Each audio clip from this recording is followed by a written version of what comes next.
What's the weirdest, most unexplainable shit you've ever witnessed in your life? I have to preface this with I do not believe in ghosts or an afterlife. I worked at a big dye store in the southeast of England. Over about 3 years, had for occasions, when I was in the shop after hours with one other person, and had something happen that I cannot explain. Sitting in the office with the manager, only us in the building. A paint shaker started working on the sales floor, without going into a page of reasons they cannot just start on their own. 2. Came into the store on an alarm call out sometime around 1 or 2 a.m. No signs of a break-in, but as per policy had to have a look around. Went out onto the sales floor. Other member of staff was in the office, and heard an almighty crash.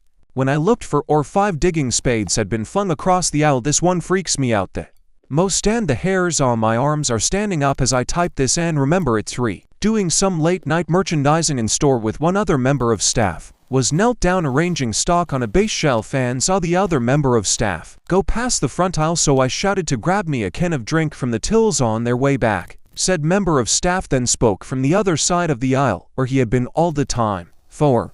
This one is going to sound stupid, but we were selling Billy Bass singing fish. This was the 90s, when they first came out, and I had put one on the first till with the motion sensor on to attract customers during the day. Another late night alarm call out, and I am stood on the sales floor, on my own, at the front several tills away from the first till, and the fish started singing. I went into the office to tell the member of staff and heard it start a second time. Only time in 35 years of working in stores that anything like this happened, all at the same place. This happened with my phone once. I went outside to walk my dog. We chilled in the grass for a moment after her walk, and I was using my phone. I stood up, slid it into my pocket, turned and walked back home. The thing is, this was an old Google Pixel 5, an absolute unit of a device. I was wearing pajama pants that had extremely thin fabric, and were honestly too large around my waist. These factors, combined with the bulk of the phone, I could feel and hear it slapping against my thigh as I walked, holding my pants up with one hand. Please don't judge me. I was poor and underweight at the time. Lol. I tromped up my stairs, hearing and feeling the phone, as it dragged down my pants, reached inside my pocket, and there was nothing. The weight vanished as soon as I put my hand in. My pants stopped sagging. It didn't fall onto the hardwood. I tried the Find My Phone app and it refused to ping it, claiming it was out of range. Called my carrier. They could not locate it. Search everywhere inside and outside. It was never to be found again, nor did it ever ping on my app, as I had kept the phone on there years later, just in case. Freaky ass shit.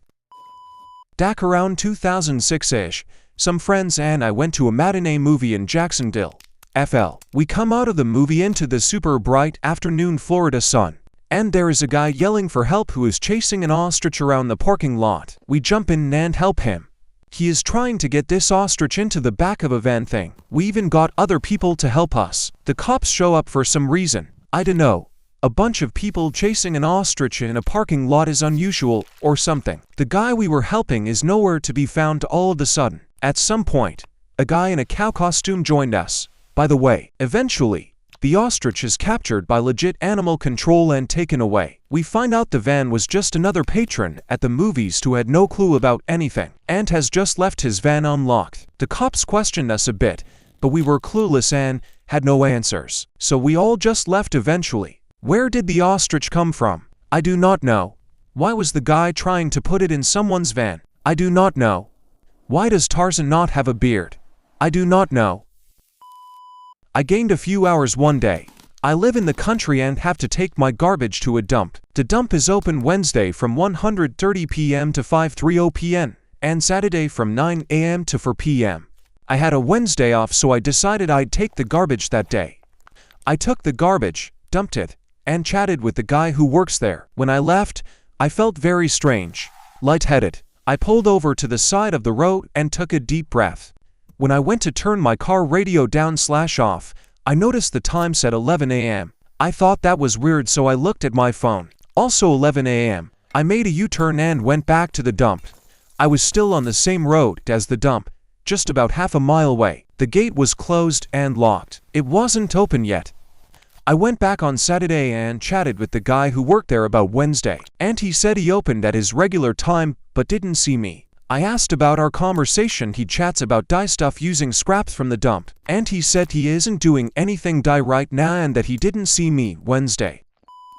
We came home and there was poo right in the middle of our living room floor. Our front door opened into our living room, so we were thinking maybe someone with really expert aid somehow managed to fling poo through the letterbox in our quiet little village. Then 2 days later my husband is watching telly in the evening and hears a scratching noise behind the sofa. Pulls it out and there's a hedgehog there. Guess it was him that pooed. No idea how he got in though. We put him in a box with food and water, waited until he got to a good weight, and released him in at the back garden. He seemed happy enough.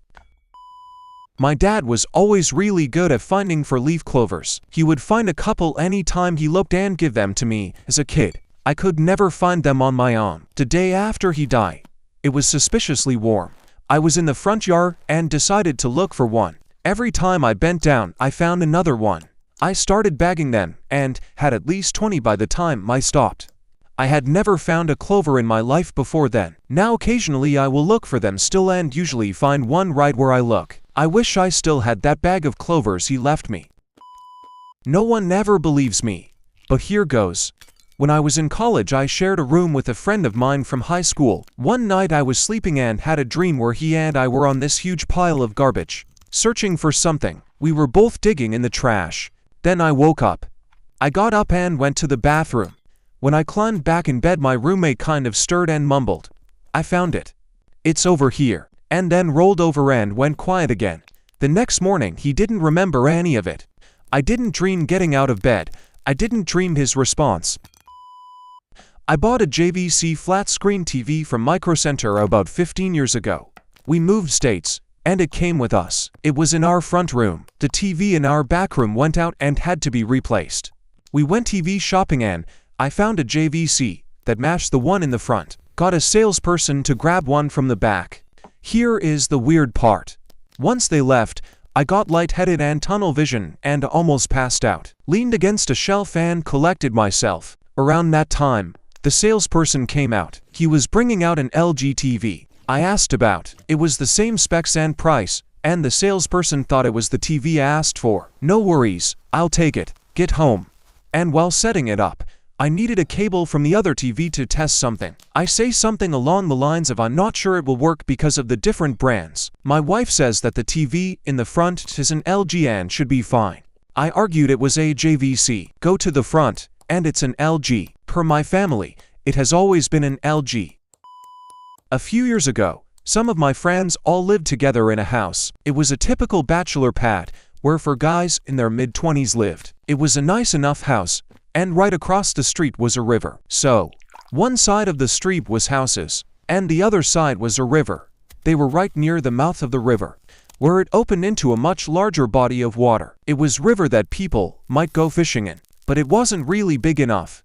Deep enough for boats, in fact. You weren't allowed to take anything with a motor into the river, and nobody would ever go swimming in there, because it was all basically just mud. Every year, the fire department has to go save people who get stuck in the mud in the river during low tide. Anyways, one night, my friends threw a party. Lots of drinking and music, but nothing too crazy. There were probably no more than about 15 to 20 of us there. So, I'm playing beer pong versus 2 outside.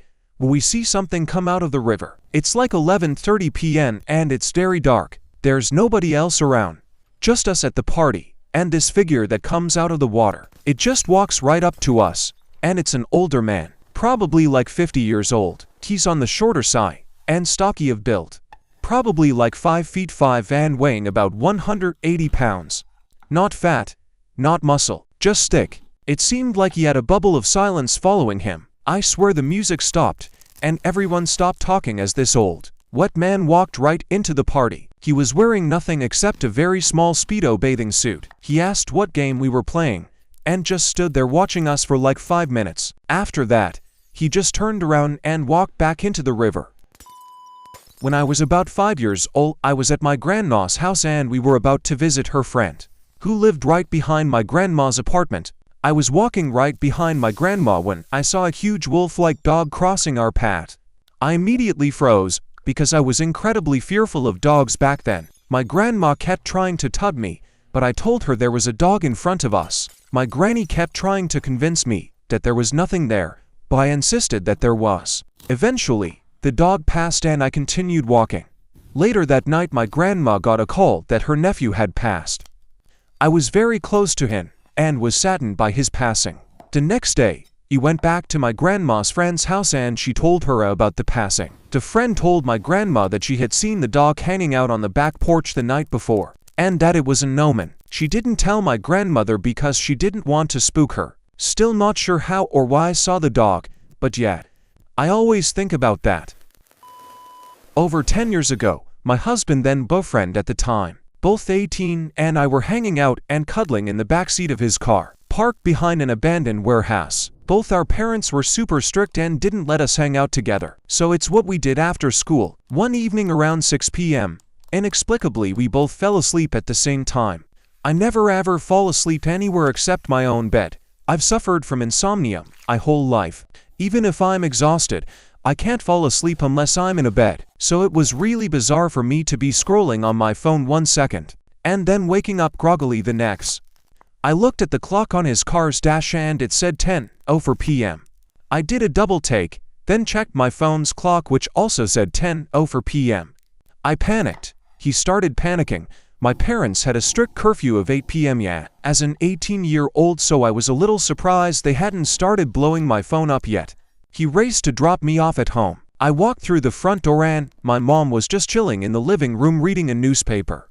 Didn't bat an eye when I walked in. I thought maybe she was so mad. She was giving me the silent treatment, so I said sorry I got home so late. She looked up confused and said, "It's not that late." I looked at our kitchen clock and it said 7:58 p.m. I looked at my phone which now also said 7:58 p.m. I was dumbstruck. I texted my boyfriend and asked if his phone still said 10 p.m. He said no and was also confused. To this day, we're both 100% certain both our phones and his car said 10 p.m. He checked his car's clock later that night and it was back to normal. So what the heck happened? Why did we fall asleep? How did all the electronics in the car have the wrong? But same time, were we abducted by aliens? I've never been able to come up with a reasonable explanation. I went with an ex to visit her dad in Colombia. I was careful, but the day before we left they wanted American food, so we went to the Hard Rock there. I'm pretty sure that's where I got it. It hit the afternoon the day before we left. Started normal with just vomiting, then quickly changed to vomiting plus diarrhea. Diarrhea turned to shitting out a pink flaky substance, which I assume was my intestinal lining. And at the end of it, I was shitting out a clear bubbly mucus. I had completely emptied my digestive tract. After about 15 hours of this, it finally subsided just in time for me to get on a plane. Like a zombie I packed and rode to the airport.